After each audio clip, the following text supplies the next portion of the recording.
gadaa bilisummaa gadaan jifannooti gadaa tokkummaa wal waame awanne wal jila amma yerooni geesse yeroon walii galee gallu alaa.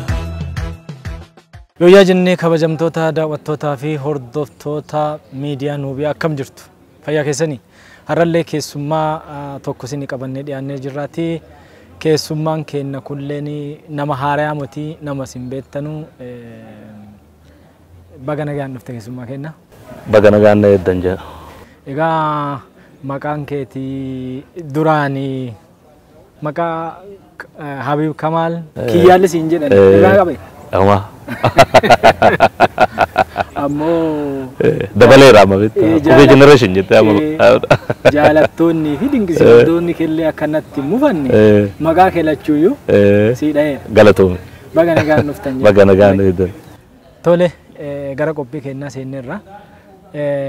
Mee ati siinedii keenyarra turtee yeroo barataa yuunivarsiitii Meqaleetti akka barattu hin beeka.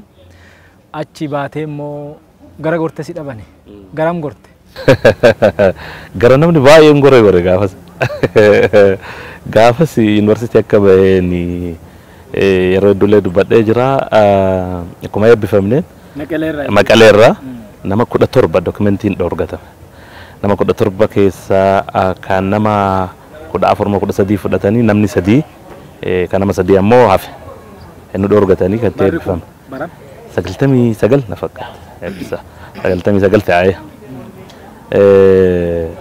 achi akka baheen anaa nama Kadir Kisoo nama jedhamuu fi Ababe Mugabe jennaan nu Mugabe maqaa isaa guutuun beeku ka Mugabe maan beekaani maqaan qabsoo isaa immoo Daraaraa jennaani nu anii fi Ababeen gara ajaja dhaabaatiin gara dirree baane gara ajajni dhaabnu san adda bilisummaa Oromoo oti dabbalee isaa turre yeroon booda eegasii gara dirreetti ajaja nu kennuun gara waraanaa makam saniif na dhabde.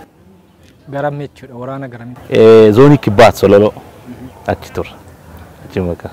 Achillee immoo achis turtanii deebitanii dhuftanii gara biyyaa akkamiin dhuftanii deebitanii gara biyyaatti? Dhugaadha turtii waggaa tokko na fakkaata dhaaba keessatti waraanummaadha waraanaan ka ture. Utuma akkasi jirru wal dhabni dhaaba gidduutti dhaabni gargar bahe. Dhaabni gargar bahuu dhaabaatiin ol qabateeti namni hedduun frustrate ta'e baay'ee waraanni dallanee dhaaballee komatuudhaan gargar bahuu hoogganaatiin adda adda ba'an almost sa'a san jijjiiramaaf maqaa jedhuun dhaaba keessatti jijjiirame deemaa ture. Parsentii 90 waraanni jijjiirama faana bahe. Ana dabalatee handillee jijjiirama faana bahe sa'aatii sanitti. Booda haalli sun baay'ee ulfaataa waan turee fi gara Naayiroobii bahuudhaaf nama injiinar Jamaal amma doktoreetii barataa Hinditti isaa waliin baane waraana keessa. Yoo baanu lafa hin beeknu waan lafa hin beekneef ammoo halkan deemaa bullee guyyaa deemaa ollaan illee hin beeku gaaf seennu Oromiyaa jirra nuti. Ka deemaa rubeeru Naayiroobii. Waraana mootummaa harka fuune jechuudha. Otoo biyyaa bahu deemtanuu biyya dachaane jechuudha. Gaafa biyyaa baanu immoo Naayiroobii deemnu humna tolfannee gad deebinaa jijjiiramni eega lafa dhuunfate lafa qabanna jennee akkasiin milkoofne sanitti akka. Mee gaafa san gaafa ajaja dhaabaalle fudhattee qabsoo dirreetti makamte jechuudha. Karaa afaan qawweetiin wayyaanee jissuuf wayyaanee kuffisuudha kan ta'e amante. Saniin booda wayyaaneen afaan qawweetiin akka hin kufne akkuma waliin beeknu wayyaaneen kan kufteen fincila uummataatiin walta'iinsa tokkummaa ilmaan Oromootiin qaam hundinuu tokkummaa kunoo bahaa lixaa kibbaa kaabaa walta'eeti kan ka'ee wayyaanee aree Meqelee galche. Yeroo akkami sii galee akkami isinii galee otoo walitti jarri walitti hin bu'ini wayyaaneen qawumaan kuftettee amanaa turte moo yoom sii galee wanni kun? Rakkoon jabina wayyaaneeti miti. Saasanitti qawween kufuu dhabuusi jabina isiiti miti. Hanqinni hooggansa adda bilisummaa Oromooti. Hooggansi biyya alaa jira waraanni isaa dirree jira dhaabni ala taa'ee biyya bilisoomsee fi biyyi dhaaba ala taa'ee bilisoomtee hin jirtu jabina wayyaanaati miti hanqina dhaabaati sa'aatii sanillee kan jiru qabsoonni Oromoo gammoojjii irraa baddatti hin seenne gaafa qawwee hidhannootiin jiru san jechuudha milkiin argame maalidha jenereeshiniin dhufe kun dhaloonni qubee kun maal godha akka karaan qabsoo hidhannoo kun tira ta'aa jiru shunquuqaa jiru lafarra akka qancara waan arganiif ummanni sa'aatii ofiitiin ka'e milkii dhabee jechuudha ummantichi hanqina hogganaati walii galatti akkanitti amalutti akkasi. Arralle warri gaa kun ammallee qawwee malee hin bilisoomnu warra jedhee bosona seenee jira. Akkam jette mee atillee bosona dhattee deebitee jirta. Wayyaanee irraa bilisoomeera Oromoon itti amana. Wayyaaneen jigeera. Ofii jisene. Wayyaanee Oromoo jisee ofi bilisoomseera wayyaanee jala kanatti amanan. Ammoo warri ammallee bilisummaa barbaadaa fi ammallee danqaraaraa qaddeemaa jiru jiraati. Akkaataatti hubatamuu qabu jira bakki kuni. Isaanii karaa santu gale. Karaani qawwee hin deemnu ka jedhu sanitti. Tarii waan itti jiru hin beekan ta'e hin hubanne ta'e hin beeku sanani karaa isaaniiti. Anammoo akka kiyyatti ka jedhu akka kiyya kanaa galu waan dhagaan ari'uu dandeenyu qawwee nu barbaachisu. Maaliif Afrikaaf illee muuxannoo taaneerra. Muuxannoo sirnaa taanee jirra.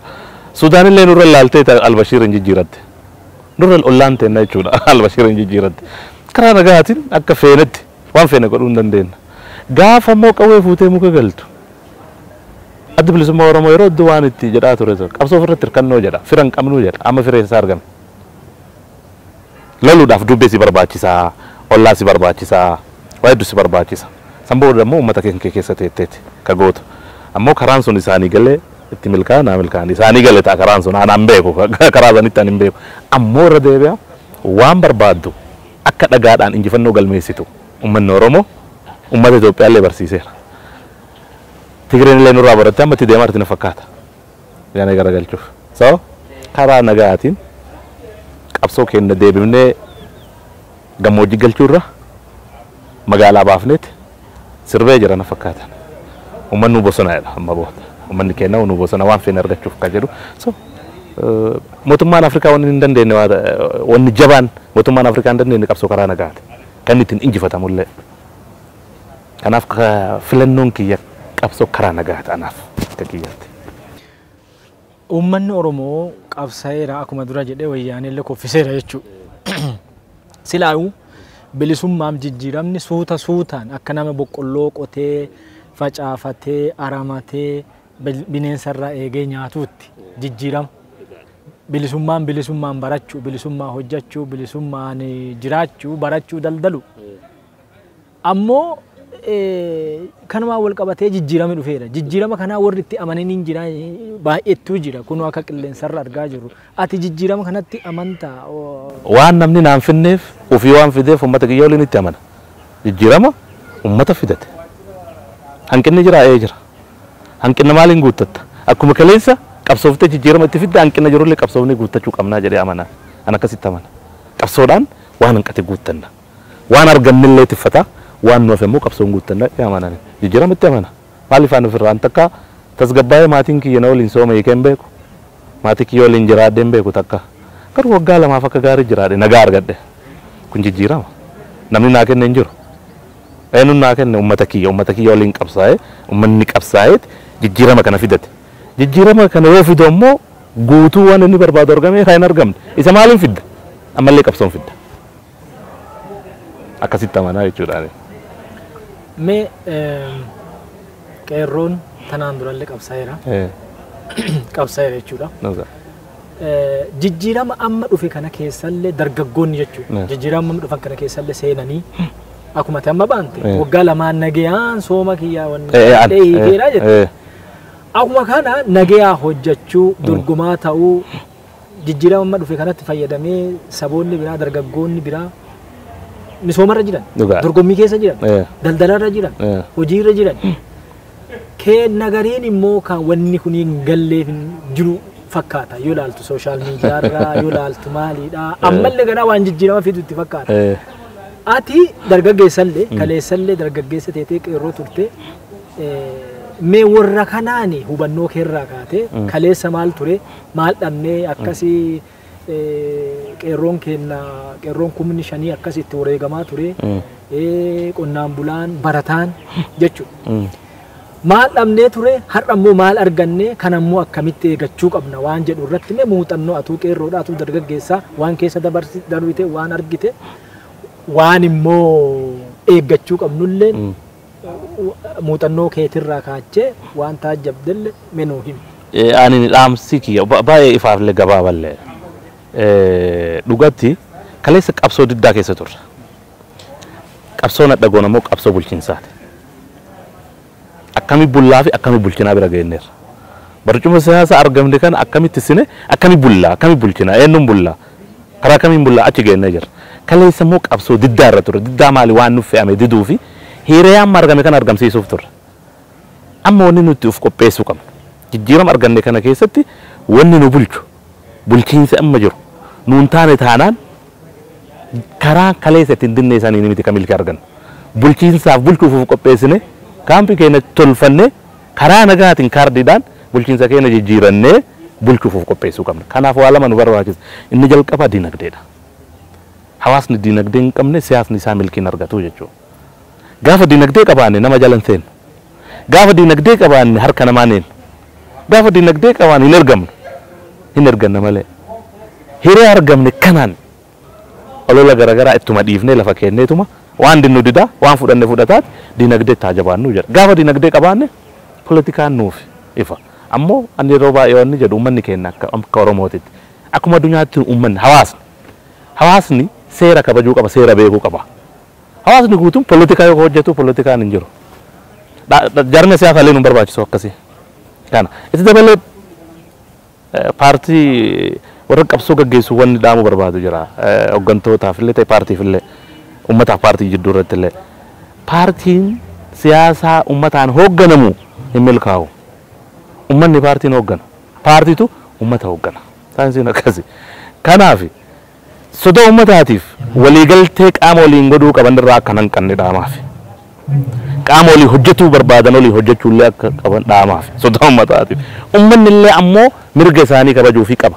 Safarri ta'e bilisummaa dhaabbilee kabajee fi gara jarri deemtuun deebi'ee illee maal godhuufii qaba sagantaa isaanii ilaalee deeggaruu qaba. Eentu nu baata eentu nu oofaa. Kana maraa jaraa kennine waan dandeenyuun gargaara kanuu ta'e faana deema. Abbaan fedhe dhaaba keessaa jiraatu haa kabajinuu jedha. Abbaan maan fedhe namni hoogganaa ofii hin kabajine hoogganaan argatu abadan. Wanni amma nu keessa jirru ka guyyaa tokko waan gaarii hojjete jagna ta'e ka waggaa dhibbaa jireenya isaa waan gaarii hojjete guyyaa tokko gore ammoo gamtuu yerooti ta'u bira geennee jirra. Dargaggeessi keenya kana keessaa baheeti waan abbaan qabuun abbaa galateeffata waan abbaan balleesseen gorfata utuu deemne bareeta. Waliigalatti yeroo kamuu uummanni sirriidha. Yeroo kamuu uummanni sirriidha. Wanni uummanni sirrii jennuufi fedhii ofii himata waan ta'eef. Mee biyyaan baanullee jettee sirbite sirba kee keessatti biyyaan baanuu jettee asuma keessa taa'anii hojjechuun duroomuun qabsaa'uun utuu jijjiiramiin dhufiniin dura jettee sirbite nuti. Mee maaliif sirbitee sirba keessuun galma sii ga'eera? Dhugatti waan naan fedhu sun naawwe sun naa ta'eera. Uummanni illee baay'ee itti gammadee jira. Ati ilaalta waan dhufu jirullee biyyaan baa namuu deemee jira. Ani illee rusoo argadhee deemuuf ture. Garuu yoo ilaalee jedhu mana tokko keessa namni mana wayii keessa jiruuf namni ala jiru garaagara. Ka mana keessa jiru waan mana keessa bilcheessaniin arga. Bakka rafanillee arga. Bakka biddatti bobeessaniin arga. Bakka malaan arga. Ka ala jiru ammoo aara qofa arga. Hingubaaraa hingubataaraa wanni adda baasu hin jiru. Kanaaf gaafa mana keessa yoo teette waan mana keessaa guutuu beekta. Ibiddi bakka malee boba'aa yoo jiraate bakka isaa tolchitaaf. Yoo bakki kun illee hin taaneef bishaan itti buuftee dhaamsita. Keessa jirta. Ka alaa ammoo hin argu. Yoo gubatee ol bahee argaa jechuudha. Kanarraa ka'uudhaan nuti qabsoon nu goonu yoo biyya keessa taate milkoofna. Bosonni uummanni keenya bosonaa wanni jenneef gaafa uummanni kan kee dammaqee jedhe qabsaa ofii dhoffatuu hin danda'a. Sanirraa ka'eeti hin baanu biyya. Ka jedhu fakkeenya maaliif hoogganni fakkeenya nuu ta'e asii wareegamee jira. Nadhii Gammadaa Guutamaa Hawaas kakka galborsoo waruufaa hedduu isaan lolanii wareegamanii jechuudha. Hin baanu biyyaa jedhanii tasitti. Saniif hin baanu biyyaa jechuun inni barbaachiseef. Hoogganni kan kee gaafa baqatee biyya alaa bahe nama hoogganuu hin danda'u. So akka tasaa waa hedduu akka saayinsiitti illee kaasuu dandeenya. Namni baqatee biyya alaati fakkeenya addunyaatti ta'eeti karaa miidiyaatiin biyya ofii walaba godhe bilisoomse gabroomsa irraa walaba godhe ayatolaadha. Ayatolaa ka Iraan kana ayatolaa Khomeini. So Afrikaa keessatti namoota akkasiin agarre. Namoota akkasiin agarre qabsoo karaa nagaatiin ammoo gaafa gara qabsoo nagaatiin dhufne namoonni keenya jajjaboon hooggantoonni hedduun isaanii alaaf keessa wal hidhatanii jijjiirama kana fidanii jiranii jechuudha. Kun wal qixa. Ka alaatillee ka keessaatillee kabaja kennamuu qaba waan jijjiirama kana keessa fide. Kanuma jedha. Biyyaan baanuu isa jettu san sagaleen xiqqoo irra nu buusuu dandeetta. Gadaan sun gadaa bilisummaa gadaan injifannooti gadaa tokkummaa. Wal waame awanne wal jila amma yerooni geesse yeroon walii galee gallu alaa. Gadaan sun gadaa bilisummaa gadaan injifannooti gadaa tokkummaa. Biyyaan baanuu. Bareedaadha dhugaa gadaan tun gadaa bilisummaati gadaa injifannooti Oromoon bilisoomeera injifatee jiraatiin injifannoo kana akkamitti iffatee ka haftellee akkuma dura jette itti guutatee qabsa'ee jechuudha tattaafatee gama hundaanuu itti guutatee akka eegatuufi dhaamsi keetiman kanumaan goolabna jechuudha. Ani ni ka jedhu waan argame kana namni nuu kenna hin jiru irra deebi'an malee ofii fidanne. Waan ofii finne kana tarsiimoo biraatiin finne. Tarsiimoo kaleessa jijjiirama kana ittiin finne hadha ka biraatti fiduuf yoo deemne baay'ee milkaa'u. Tarsiimoo jijjiiratu qabna. Waan hanqate guuttachuuf. Waan hanqate san itti guutuuf tarsiimoo jijjiirachuu nu barbaachisa. Tarsiimoon akkamii jijjiiramaan san hooggana siyaasaatti godhata. San qaama hoogganaa ani naashinaalistii malee politishaanii miti. Afaan gabaabaan. So kanaaf tarsiimoo jijjiiratu nu gaafata.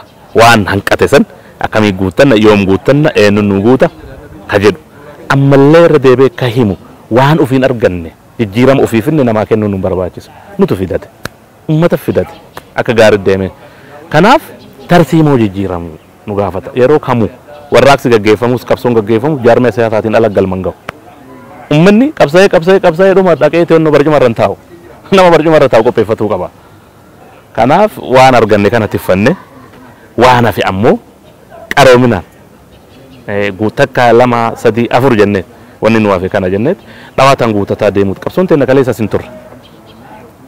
asin turre dhageettee addunyaa iyyuu hin qabdu baay'ee itti rakkataa turre oofnee asiin geennee jirra jechuudha magaalaa galchineerra ummataallee goonee jirra ummata kanaaf tartiibaan waan nu hanqate ofii deeffachuudhaaf of qopheessuu akkuma dura jedhe diinagdeen barnootaan muuxannoo garaagaraatiin hiree argamnaan leenjii hooggansaa fudhatuun hiree kamiin keessa illee seeneeti waan argate tiffatuu qaba dabalee ammallee ka jedhu paartii fedhe keessa haa jiraatu namni ilaalcha namaatiin nama jibbuu irra akka inni itti deemaa jirutu isaaf sirri akka an deemutti ammoo anaaf sirri wali fidannee karaa sirrii irratti wal deeffannee deemuu danda'uu qabna ummata keenya ammoo kabajuu qabna ummanni yoomuu sirri ummanni hin dogoggoru kanaaf ummata keenya dogoggorsuu irra dhiifneet karaa sirriidhaan hoogganamne waan barbaanne waan nu hanqate akka guutannu gamanumaan dhaamadda ammoo galatoomaadhaan jabaadha. Egaa kana caalaa haasofnillee natti tolaa yeroo biraalleen walitti deebi'uu dandeenya hadhaa fi yeroo nu jala deemee lafti nu jala dukkanaa jirti waan ta'eef tanumaan goolabnaati kiyya yookiin Kamaal guddaa kadhatuummaan keessummaa keenya teetee yaada nu kennite horii bulii deebanii egaa harki yeroon koronaan waliin fuunu asumatti fageenyatti nagaa walitti dhaabanna nagaan nu turi ulfaadhu teeknishiyaana keenya illee galatooffatuu qabdan tole ulfaadhu galatoomaa jennaan ulfaadhu fayyaa ta'e. Tole kabajamtoota hordoftootaa fi daawwattoota teennaa qophiin addaa kan artist Kamaal Habib Kamal yookiin kiyyaa wajjin goone kanumaan raawwanne yeroo biraatti keessummaa biraa waliin yookiin qophii biraa waliin higa walitti deemnutti badhaadha kanarra nu tura horaa bula. Belomne tebonne alagan nun kutu kainuti kolfa inni kenne nyaatu dagay ho ho ho ho jeti la fakei atikeron bia dinna jala batu fit kapson romia dambo batu jira malaton mudate ilman hada aba harki wal kabate ololi nudiku alagan afarsu baka amagene duban ndebisu ibi don't pick up season debya kegubatu tauke garsisi sanyi wa kogutu tauke garsisi sanyi tade biru tauke garsisi sanyi jarra jabdu akaduri meti umanu bosana himbalubia isake satene isuma fajana himbalubia kota biya bayudi debiya biyete himbalubia kutama hawasi fakene nutae himbalubia nadiga madatu fakene nutae himbalubia kishu jarati tu fakele nutae himbalubia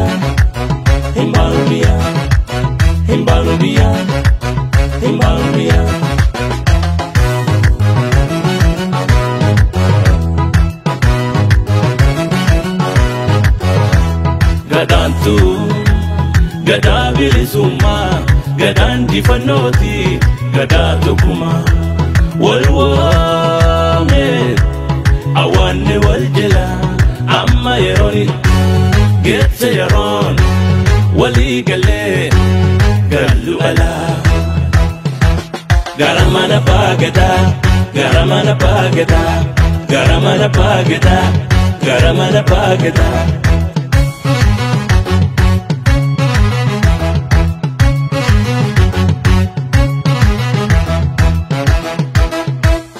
ifanera rakon jenne biya bayu arkinerra huma furmate nunteu biyaten narati lolle jimbil fane dino fira kamna kapsoni bifane warra hiren fute bafte biya kutun bibum sabdinaten akenu birmatu dagay ho de ila fakei atikeron biya dinna jala batu fit kapson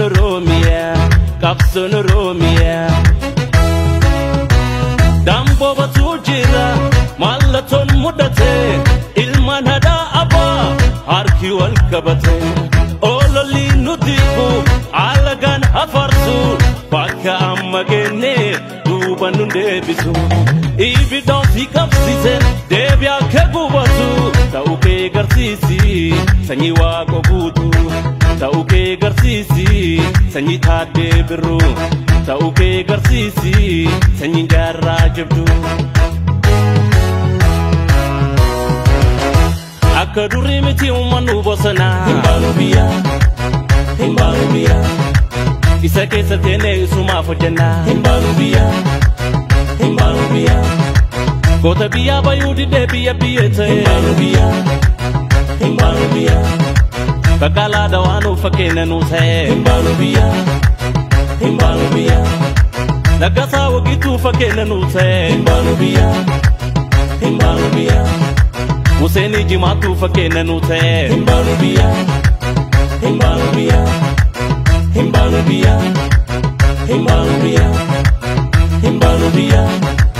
himbalubia